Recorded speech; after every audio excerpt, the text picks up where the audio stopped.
Hello students, I am Dr. Nilesh Sawan from Ideal Coaching Classes. So, hope so पिछले lecture में सबको photosynthesis ये topic quite clear हो गया होगा. ऑब्वियसली डेप्थ में तो तुम पढ़ोगे 11th स्टैंडर्ड में, बट एक ऊपर तो सबको एक आइडिया आ गया होगा श्योरली. आज एक अपन नेक्स्ट टॉपिक देखते हैं रिलेटेड टू प्लांट्स ओनली. सो मैंने बताया था कि अपन उसके हार्मोन्स, जो मैंने सेकेंड टॉपिक बताया था कि प्लांट्स का हार्मोन सिस्टम, मतलब प्लांट हार्मोन्स के ऊपर एक अपन छोटा सा सेशन लेते हैं.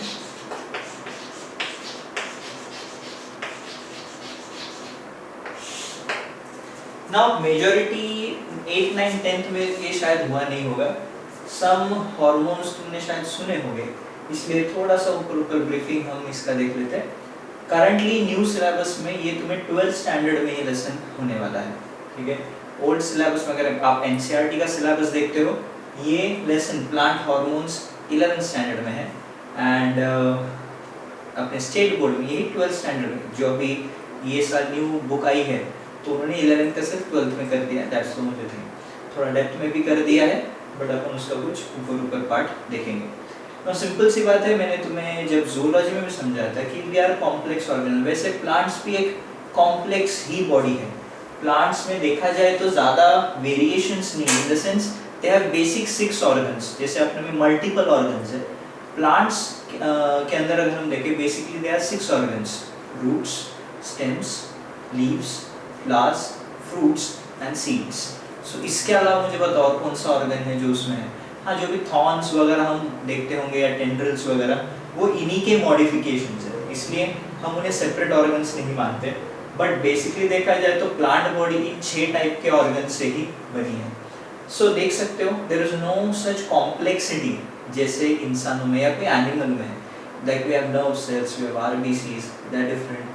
We have WBCs, they are different. We have skin cells, they are different. We have liver cells, they are different. So, various organs, different types of cells, different shapes and size, different functions. ये animals की पहचान है. And obviously, इतनी diversity है body में, तो उसको control करने के लिए we have 2 systems. We have a nervous system. We also have a hormonal system. पर plants में देखा जाए, plant body उतनी diverse नहीं है. प्लांट बॉडी उतनी डाइवर्स नहीं है. For that reason plant body में कोई नर्वस सिस्टम हमें नहीं मिलता. But surely you will see a hormones that is it is also not a system, but they coordinate with the environment with the help of hormones.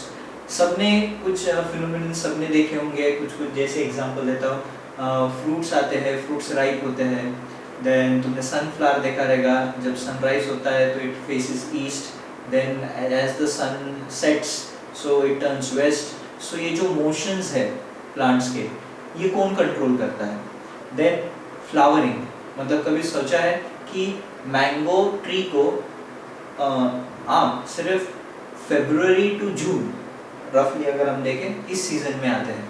मतलब I think so December and या जनवरी से पकड़ सकते हो, flowers आने शुरू होते हैं. मैंगो ट्रीज को फ्लावर्स आने शुरू होते हैं, जब अपन मोहर मंटो, सो वो आने शुरू होते हैं round about at the month of April. March and April तक पहला आम मार्केट में आता है. सो अप्रैल, मई, जून और गया तो जुलाई तक. ठीक है, सो इस तरीके से हमें आम. बट फिर हमें रेनी सीजन में, रेनी सीजन तो जून तक रहता है, उसके आगे जुलाई अगस्त में फिर आम नहीं मिलता. ऐसा क्यों? ठीक है, वो तो कुछ जैसे अभी एप्पल है तो हमें 12 महीने मिलता है. तो वो तो हम लोग टेक्निक है, हम आगे पढ़ेंगे, जैसे हम टिश्यू कल्चर वगैरह टेक्निक्स है, ग्राफ्टिंग टेक्निक्स है, उसके कारण हम उन्हें 12 महीने प्रोड्यूस कर पा रहे हैं. बट बेसिकली जो सीजनल फ्रूट्स है, सीजनल फ्रूट्स मतलब जो पर्टिकुलर सीजन में ही आते हैं, उसका रीज़न क्या है? तो उसका रीज़न भी कुछ हार्मोन्स ही है. तो प्लांट सर्टन हार्मोन्स बनाता है which is responsible for its flowering and fruiting in that sense, और ripening of fruiting in that sense. So ये प्लांट हार्मोन्स भी बहुत इंपॉर्टेंट रोल प्ले करते हैं. बेसिकली इनमें अगर हम देखें, इनको 2 कैटेगरीज में डिवाइड किया गया है. फर्स्ट वन मतलब जो है, हम एक को बोलते हैं ग्रोथ प्रोमोटर्स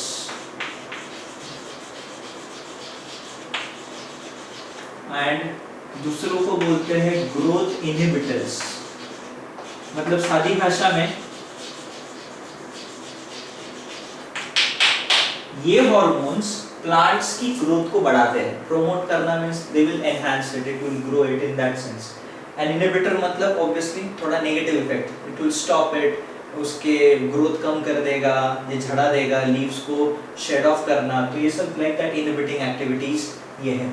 तो प्रोमोटर्स की अगर हम बात करें तो कौन कौन आते हैं, तो इसमें हॉर्मोन्स आते हैं auxins, you have gibberellins, you have cytokinins.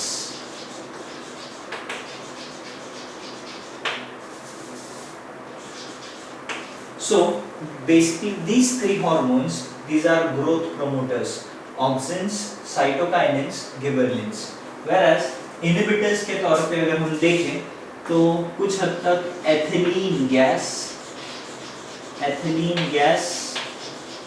And सबसे main ABA, that is abscisic acid, that is abscisic acid. So these three hormones, these are promoters which will enhance the plant's growth, development overall, and these are some of the hormones जो plants के ऊपर एक negative effect create करते हैं। मतलब obviously this is for the good of the plant, negative effect इसलिए मतलब खराब नहीं है, प्लांट को नुकसान नहीं कर रहा है, उल्टा नुकसान सिचुएशन से जिसे अपन बोलते हैं ना कि डैमेज कंट्रोल मोड जाना, मतलब ये है। सो देखते हैं फटाफट सबके बारे में थोड़ा थोड़ा, let's see that. Now auxins माने जाते हैं, they are basically used for root growth, मतलब लो कॉन्सेंट्रेशंस में अगर हम ऑक्सिन्स का इस्तेमाल करते हैं, ये प्लांट्स के रूट्स के ग्रोथ को एनहांस करते हैं। थोड़ा हायर कॉन्सेंट्रेशन डालो तो कुछ हद तक स्टेम्स को भी इन्फ्लुएंस करते हैं। सादी भाषा में रूट की ग्रोथ, स्टेम्स की ग्रोथ के लिए ऑक्सिन जरूरी, प्रेडोमिनेंटली रूट्स की ग्रोथ के लिए, ठीक है। सो ऑक्सिन्स का ये एक फंक्शन है। दूसरा सबसे मेन है, दैट इज हम उसे बोलते हैं अपाइकल डोमिनेंस। Apical dominance. ना पहली बात, ऑक्सिन जो है ये कौन बनाते हैं, तो ये जो तुमने देखा रहेगा प्लांट जब उगता है तो उसके टिप पे यंग बर्ड होता है, एक छोटा सा बर्ड है जो कंटिन्यूअसली प्लांट को ग्रो कराता है। तो जो बर्ड्स होते हैं ना वो ये ऑक्सिन्स बनाते हैं, ठीक है। तो रूट टिप और शूट टिप जो हम बोलते हैं, ये generally they are the producers of auxins. So auxins का सबसे इंपॉर्टेंट फिनोमेनन है which we call it as apical dominance. मतलब क्या होता है कि ये क्या करता है, जब तक इसका ऊपर वाला बर्ड है, ठीक है, जब तक इसका ऊपर वाला बर्ड अच्छे से चल रहा है, ये साइड बर्ड्स को ग्रो होने नहीं देता, ये एक्सिलरी बर्ड्स को ग्रो होने देता। इससे प्लांट की वर्टिकल ग्रोथ प्रमोट होती है। सिमिलरली रूट्स की भी vertical growth down into the soil promote होती है, बट वो लैटरल बर्ड्स को उगने नहीं देता। एंड यही पे आता है जो हम तुमने सुना होगा, that is art of pruning. सबने गार्डन में तो गए रहेंगे, गार्डन में सबने गार्डनर को, जो गार्डनर होता है उसने देखा रहेगा कि वो जो श्रब्स होते हैं, श्रब्स की टिप्स काट देता है, टिप्स काट देता है। मतलब क्या, वो ये क्या कर रहा है, वो इस एक्चुअली अपाइकल डोमिनेंस को कम कर रहा है। क्योंकि तुमने देखा रहेगा गार्डन्स में श्रब्स को ऐसे शेप दिए जाते हैं, हाथी का शेप दिया जाता है या कोई भी शेप, ठीक है, कोई एनिमल का शेप वगैरह दिया जाता है। तब हम चाहते हैं कि प्लांट हॉरिजॉन्टली बढ़े, नॉट वर्टिकल। हम नहीं चाहते प्लांट सीधा बढ़े, we want it to grow vertical. And vertical grow करने के लिए लैटरल बर्ड शुड ग्रो, मतलब ये डेवलप हो, हम ये चाहते हैं, ठीक है। तो इसके लिए क्या करना पड़ेगा, ऊपर का अपेक्स का बर्ड कट करना पड़ेगा। सबने ट्री प्लांटेशंस देखे होंगे, कॉफी प्लांटेशंस देखे होंगे, तुमने देखा रहेगा वो उसके ऊपर के यंग लीव्स ही निकालते हैं, ठीक है, because this promotes lateral growing of those.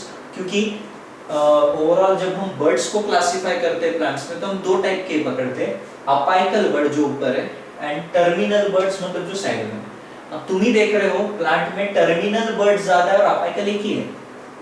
सो हम क्या करना चाहते हैं, ये भले हम तोड़ दे बट फिर इनकी ग्रोथ एनहांस होती है। सो लैटरल ग्रोथ के लिए इसे हम बोलते हैं आर्ट ऑफ प्रूनिंग, इसे हम बोलते हैं आर्ट ऑफ प्रूनिंग। कि हम क्या करते हैं, उस टहनी का अपाइकल बर्ड ही निकाल देते हैं जिससे लैटरल बर्ड्स की ग्रोथ बढ़े और वो प्लांट, वो श्रब ज्यादा डेंस हो जाए, ज्यादा घना हो जाए। सो ऐसे करने के लिए तो गार्डनर्स क्या करते हैं, जो टिप्स होते हैं वो कट कर देते हैं, and that is all because of auxin. इसे हम कहते हैं अपाइकल डोमिनेंस। इसलिए जब तक अपेक्स वाला बर्ड होगा वो बाकी बर्ड्स को ग्रो होने नहीं देगा। सो मैं अगर उनकी ग्रोथ एनहांस करना चाहता हूँ, अपाइकल बर्ड कट कर दो, नीचे बाकी वाले बर्ड्स ग्रो करना शुरू करते हैं, ठीक है। देन इवन कुछ फ्रूट्स भी हम विदाउट फर्टिलाइजेशन, जिसे अपन पार्थेनोकार्पी बोलते हैं, पार्थेनोकार्पी बोलते हैं, वो भी बना सकते हैं। मतलब हम क्या करेंगे, इनके फ्लावर्स के जो थैलामस सेक्शन होता है, ओवरी सेक्शन होता है, हम उसको ऑक्सिन्स में डिप करते हैं। दे डायरेक्टली टर्न इनटू, मतलब they develop directly into fruits. पर इनका एक प्रॉब्लम ये होगा कि इनको सीड्स नहीं होंगे, तो सीडलेस फ्रूट्स बनाने के लिए ऑक्सिन्स का इस्तेमाल भी किया जाता है। सो ये मैंने कुछ उसके मेन फंक्शंस बताए, और भी है, like it can be used as a weedicide, then इसके अलावा इट डिले सेनेंसेस वगैरह, वो है थोड़ा डिटेल में, बट अपन मेन फंक्शंस देखे हैं। तो सबको ऑब्सो ऑक्सिन समझा रहेगा, जो मेन 2-3 फंक्शंस मैंने बताए। गिबरलिंस भी वन ऑफ द इम्पोर्टेंट है। गिबरलिंस भी इनका मेन काम है, they are required for stem elongation. Gibberellin, ठीक है, इनका काम है स्टेम की ग्रोथ। गिबरलिंस नाउ ये जो है, ये सबसे पहले डिस्कवर हुआ था, मतलब ये हार्मोन है, ये डिस्कवर कैसे हुआ था, तो इसकी एक इंटरेस्टिंग कहानी है। जापान में सबको होता है, राइस प्लांट्स होते हैं, तो उनके जो राइस प्लांट्स ज़्यादा टॉल नहीं, शॉर्ट होते हैं, ठीक है, शॉर्ट होते हैं, ताकि जल्दी से प्लांट उगे, फसल जल्दी आए, ताकि मतलब हम एक साल में ज़्यादा प्रोडक्शन ले सके। मतलब उधर के राइस की जो खेती होती है, तो राइस के 2 टाइप के प्लांट्स होते हैं, एक तो हाइटेड एंड एक डॉर्फ, जिन्हें हम कहते हैं। अब हाइटेड प्लांट को उगने में 3-4 महीने लगते हैं, फिर उसको फ्लावर आएंगे, मतलब जिसे हम इनफ्लोरेसेंस कहते हैं, फिर उसमें सीड्स वगैरह आते हैं। तो ऐसे करते करते पूरी फसल है ना 9-10 महीने में खत्म होती है। मतलब जनवरी को लगाया तो अक्टूबर के करीब फसल तैयार होती है। तो फिर फार्मर भी सोचता है कि भाई 2 महीना क्या करेंगे, तो ही टेक्स रेस्ट। बट क्या होता है, साल भर में फिर एक ही बार प्रोडक्शन। पर यही डॉर्फ वैरायटी कैसी है, 2-3 महीने में अपने हाइट तक उग जाती है, एंड 6 महीने में पूरी फसल खत्म होती है, तो और अगले 6 महीने में दूसरी फसल लेने को होती है, इससे प्रोडक्टिविटी बढ़ती है ऑब्वियसली। सो जापान में they generally use dwarf variety to grow rice, ठीक है। पर हुआ क्या, अनफॉर्चुनेटली उधर रेनी सीजन में हुआ क्या कि उधर एक फंगल इन्फेक्शन फैल गया राइस फील्ड्स में, and what was interesting to see was, जो जेनेटिकली डॉर्फ है, मतलब जिनकी जीन्स में ही टॉल होना लिखा ही नहीं है, दे आर डॉर्फ, वो प्लांट्स भी टॉल हो गए, एंड ऑब्वियसली इनके रूट्स इतने स्ट्रांग नहीं होते, इसलिए वो जो ग्रोथ हुई उसके कारण वजन से ही वो प्लांट्स गिर गए, मतलब पूरी फसल बर्बाद हो गई। And when it was researched, they found that कि the plant had a fungal infection, और उस फंगस का नाम था गिबरेला फुजिकोरिया। तब उन्होंने देखा कि ये फंगस ने कुछ ऐसा केमिकल रिलीज किया कि जिससे जेनेटिकली डॉर्फ प्लांट भी टॉल हो गया, and obviously due to nutrient deficiency and improper roots उतने डेवलप ना होने के कारण वो पूरी फसल बर्बाद हुई है। तब पता चला कि ये ऐसा भी एक हार्मोन है, ठीक है। सो गिबरलिन से एक और इंटरेस्टिंग फैक्ट बताता हूँ रिगार्डिंग गिबरलिन्स, और ये उसी का रीजन है। सबने सुना है, आप सबने केले तो देखे, बनाना सबने देखे हैं। कभी अगर बनाना को उगते हुए देखा रहेगा, स्टार्टिंग में तो काफी स्ट्रेट ही उगते हैं, ठीक है। फिर ऐसा क्या हो जाता है कि they start to turn up, मतलब अगर तुम देखोगे तो नॉर्मली देन बनाना कर्व हो जाता है, it has a distinct curve over it. So वो क्यों है, तो उसका भी रीजन एक्चुअली गिबरलिन्स ही है। देखो मैंने जैसे बताया, ऑक्सिन्स प्रोमोट क्या करता है, रूट ग्रोथ, तो रूट का होते हैं जमीन में। गिबरलिन का क्या प्रमोट करता है, स्टेम ग्रोथ, स्टेम का होता है लाइट की तरफ, तो जहां लाइट होगा ना वहां गिबरलिन होगा।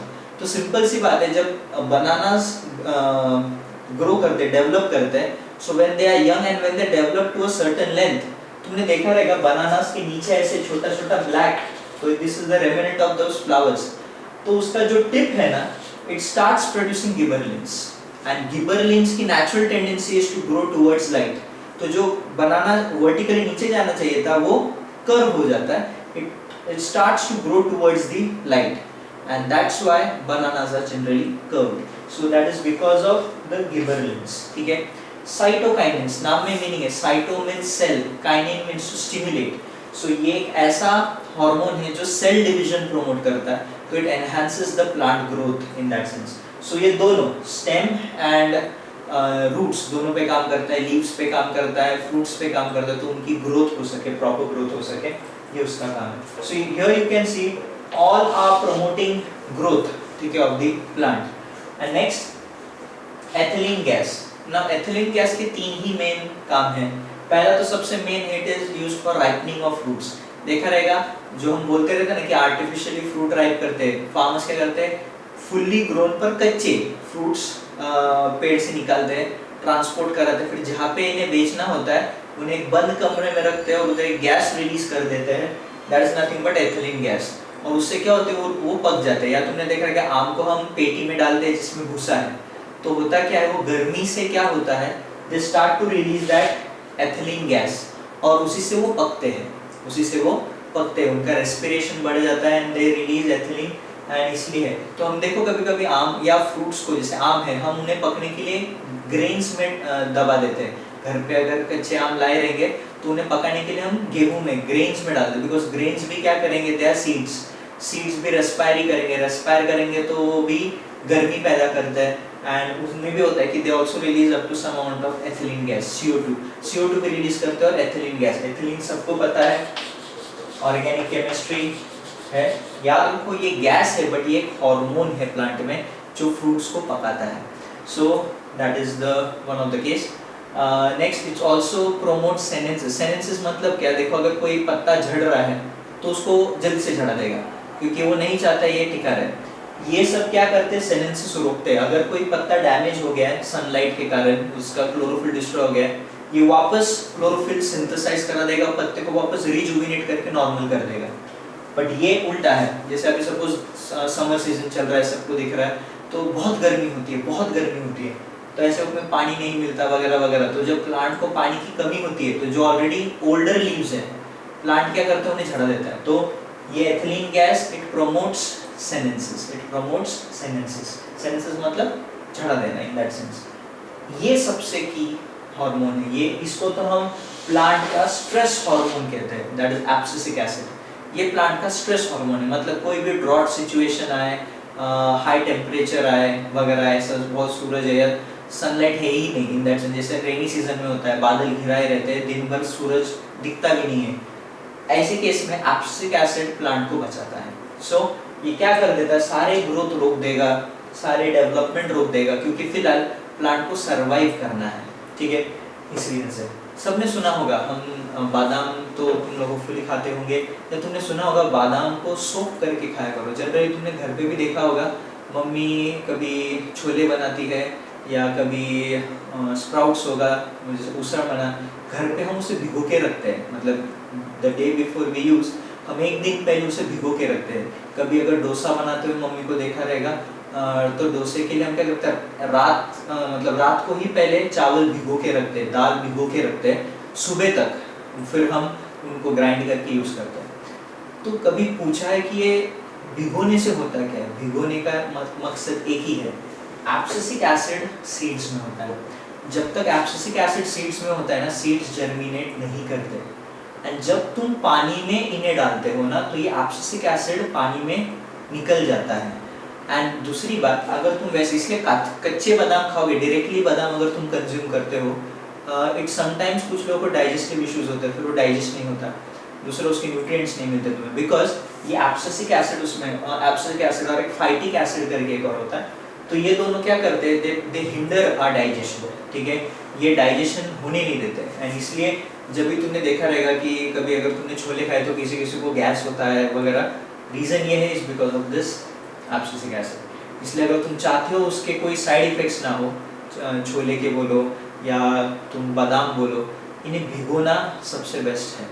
खास करके जब तुम ड्राई फ्रूट्स जो ये रहते हो भिगा के खाते हो, तो ये एब्सिसिक एसिड काफ़ी हद तक कम हो जाता है, क्योंकि वो पानी में निकल जाएगा. एंड दूसरी बात, डाइजेशन आसान हो जाएगा. डाइजेशन आसान हो तो तुम उसकी पूरी न्यूट्रिटिव वैल्यू खींच सकते हो. So that's the feature of abscisic acid. Hope so सबको प्लांट हॉर्मोन्स समझे हैं, ठीक है। So here we come to the end of the demo lectures of bio. So hope so सबको ये अच्छा लगा ही होगा, सबने सब लेक्चर्स अटेंड किए भी हैं। So will be starting with our admission process which you will be getting a call soon from our staff members. Hope so you liked all the lectures and hope for your what you can say support in the form of admissions. So like, subscribe this channel, and let's meet in the next online classes, which will be directly our 11th standard classes. The details regarding the admissions will be given you on the phone call, which will be given by our staff members. So let's meet soon. So have a great day.